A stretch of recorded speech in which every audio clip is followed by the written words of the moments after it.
and we said Kaddish for the neshama of our Levi, and aansluitend, I don't know how you say that in English. As a continuation, we will blow the shofar. Why are we blowing the shofar? Because the shofar is really something you do on Rosh Hashanah, as everyone knows. But Rosh Hashanah is a very important day, and anything that's important you prepare for.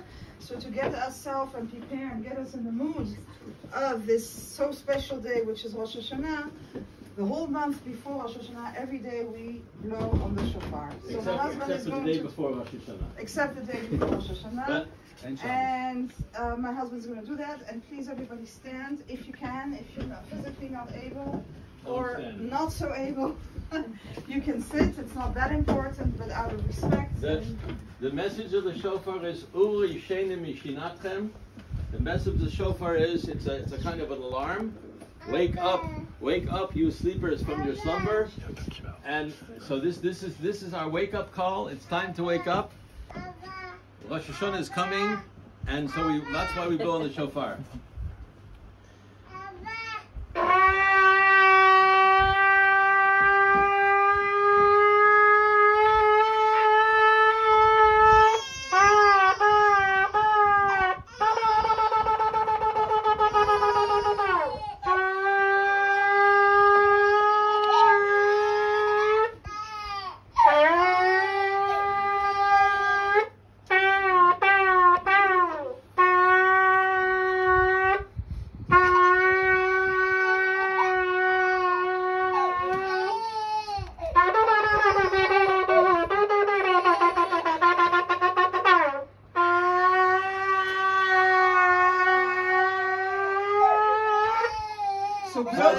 By the way, there's an illustration in the back.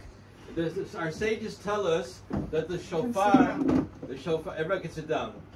There's an illustration in the back. Our sages tell us the shofar is like a child crying. So there's a child cries. There's different sounds. You have the long sounds. You have the staccato sound. You have the broken sound. When a child cries, you have that, and this is what, and because we don't know which sound actually is the crying sound, you also have the combination, because we don't know which sound is the actual crying sound, so that's where we blow actually we blow actually three different kinds of sounds, with a long sound before and a long sound after. That's because the baby crying has different things. So we had an illustration. I just wanted, while I've got everybody's attention, I want to say a few words. We were a little late with Mincha. We were a little late. And why were we late?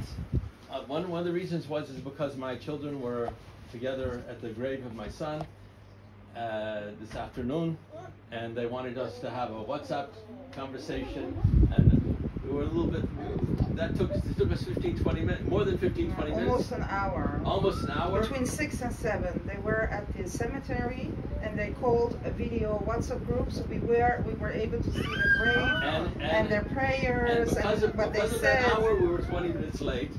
But I wanted to actually, there was something which my young son said, my young 24-year-old son said, which is actually, when I said it, he said, you know, when the Rebbetzin, the wife of Lubavitch Rebbe passed away, so the Rebbetzin said, that we have to remember her by doing things which were dear to her. And when my son Levi passed away 3 years ago, so was the middle of Corona, and somehow nobody really realized it, because there were a lot of people. And when we got to there, I asked somebody. I said, "What?" I said, "There's so many people here." They said, "Is this normal?" And I'm a Kohen. I don't go to many funerals, so I asked, "Is this normal?" And they said, "This is the biggest funeral we've had since Corona." So it was, and why was the funeral so big?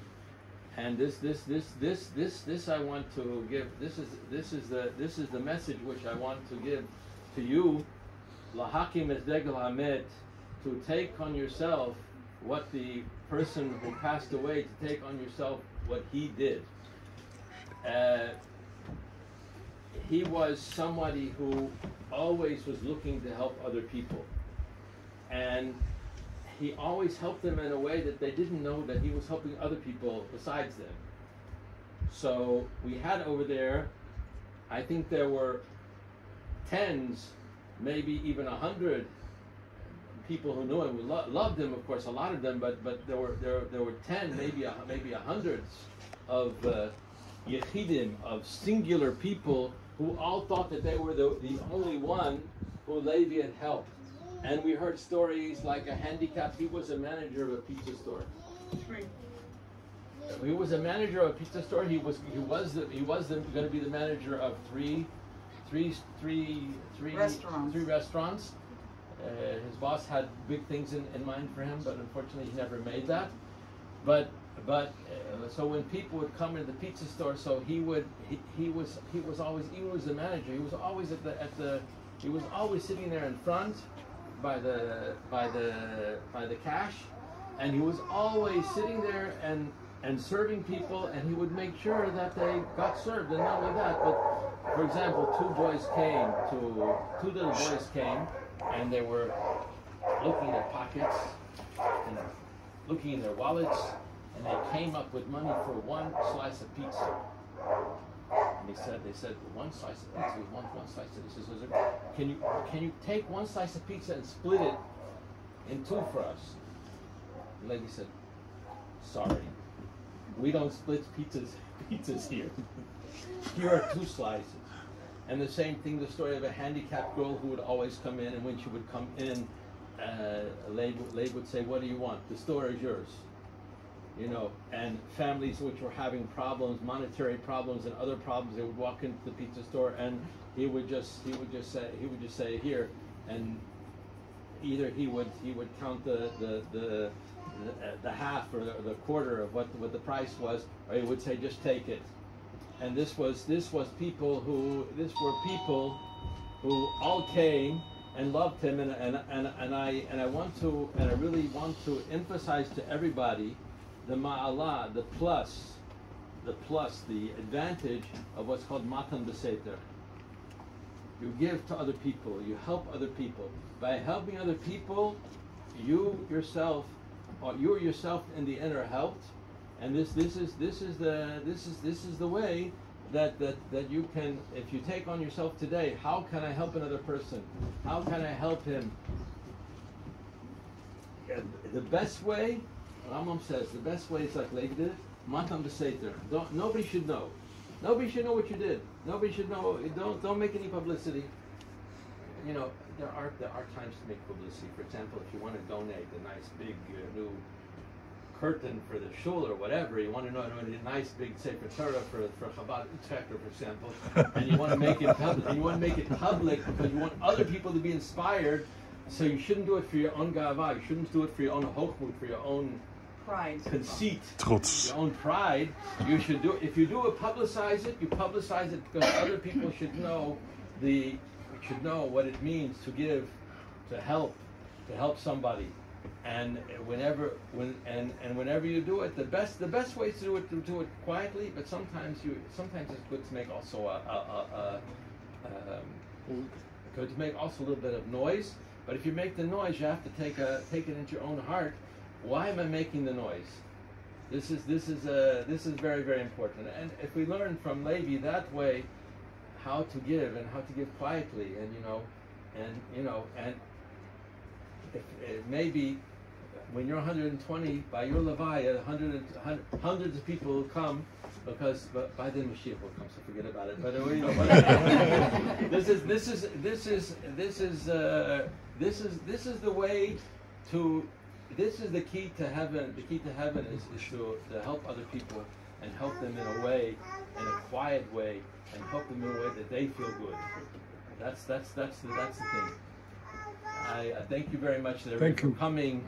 And, thank you for speaking. And we hope that Levi is sitting down here, just sitting upstairs, and he's looking down, and he's got a very good place up there, because so many people can testify to his goodness. He's looking down, and he's going to see, and he'll be very happy for hachlotat tovot.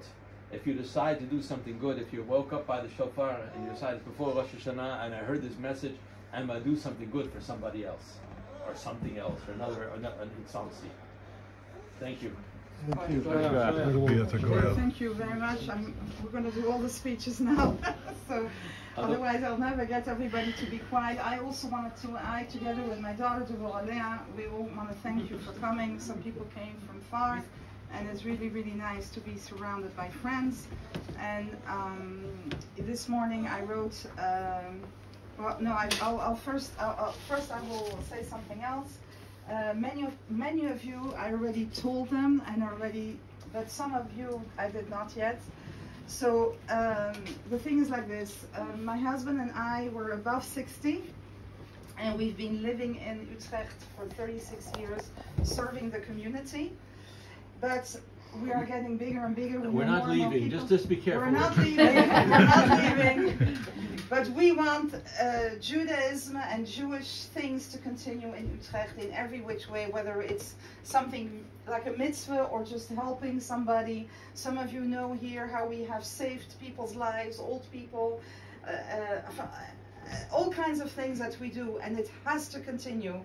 But we physically are just simply tired and too stressed to continue. And thus we decided a year ago that we need reinforcements. And I want to welcome David. Where are you? David Koletsky and his wife Hannah, who came here for Shavuot. Hannah is sitting there. Shavuot. They came from Israel for Shavuot to help us for a week.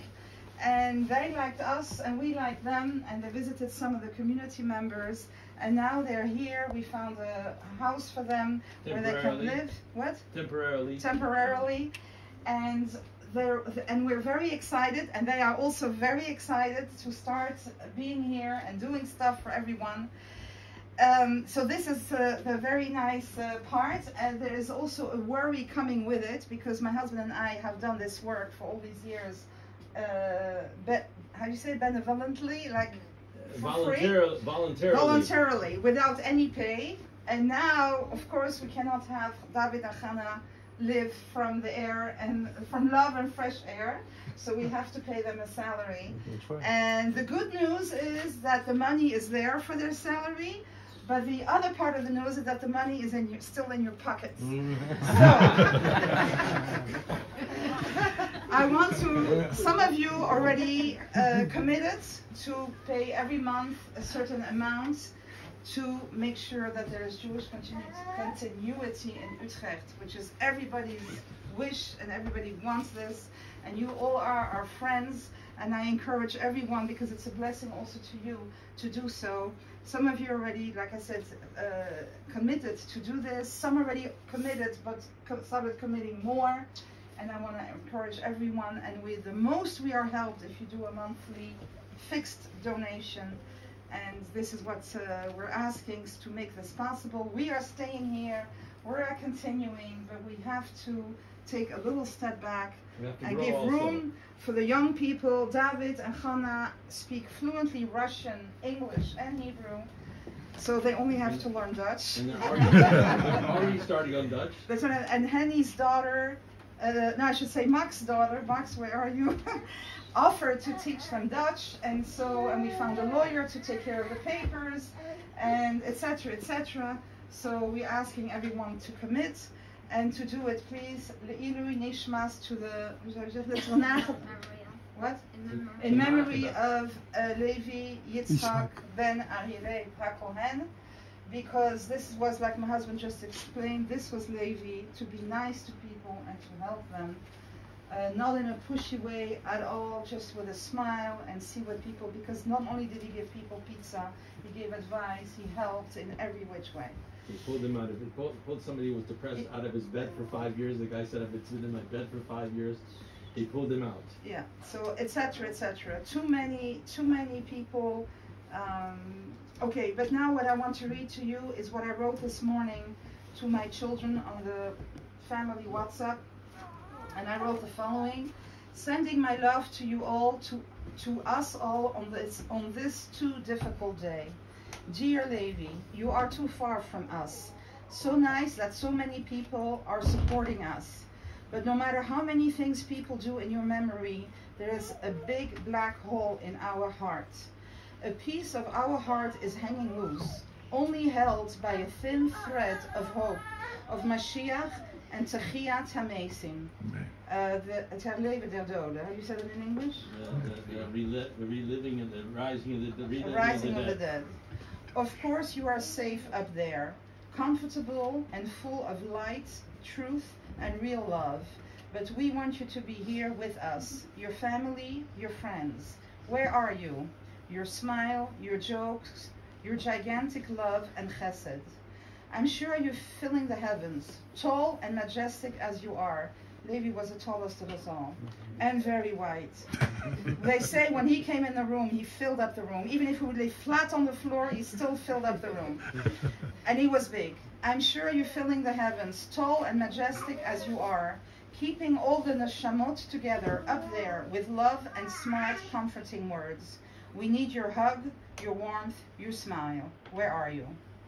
So this is what I wrote this morning, and of course, you know, one moment we cry, one moment we don't, and I hope you will never understand that you should never lose a child or any other bitter things in your life.